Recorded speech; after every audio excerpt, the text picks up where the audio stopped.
Ladies and gentlemen, Mr. Cropper here. I'd like to talk to you about happiness and rights, because some moron made a video titled Happiness, Objectivists Value Happiness More Than Rights, or Happiness versus Rights, or something like this. Well, let's talk about that. He is leaving out, and anyone who asks this question, which one's more important, happiness or rights, is leaving out the entire context of what happiness is and what a right is. Because a right is something that we have had political philosophers hammer down for us, and we are all now fairly well educated about what our expected rights are. It's being badly polluted today, but we've got them in a couple of great documents and a few great writers of the past, and we know what a right is. It's something that you have and everybody else has, and something you can't violate of somebody else.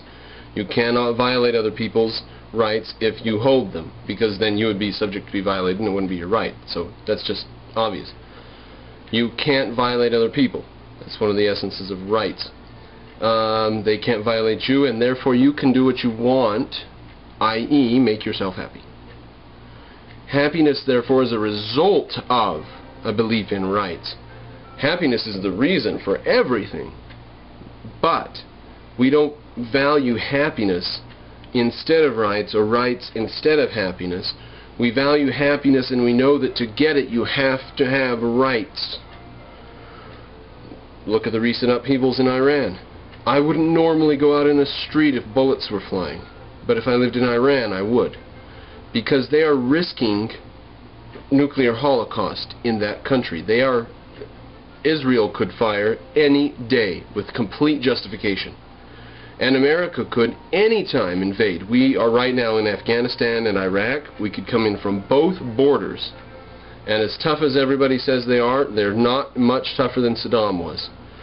And I'm not certain that the army would support the regime if America, you remember when we invaded Iraq and they had herds and herds of Iraqi tankmen surrendering. Just get out of their tanks and shut them off and surrender, and hopefully they can get some food and water from the Americans when they surrender.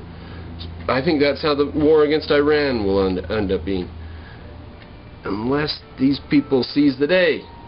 Now, you can't say, therefore, that objectivists value rights or happiness more. They value happiness, therefore they value rights. Now you can't do it the other way around. Let's not get it we value rights and therefore we value happiness, because that'll just fall apart. We know from Aristotle that happiness is the one thing you never save up or use for anything else. It's the one thing that you never have any possible use for except to consume it. Happiness. It's the end of all things. It's the desire that we do everything for, and therefore rights have to be held if we're going to reach happiness. So there's no dichotomy between happiness and rights, and anyone who says to the contrary is deluded.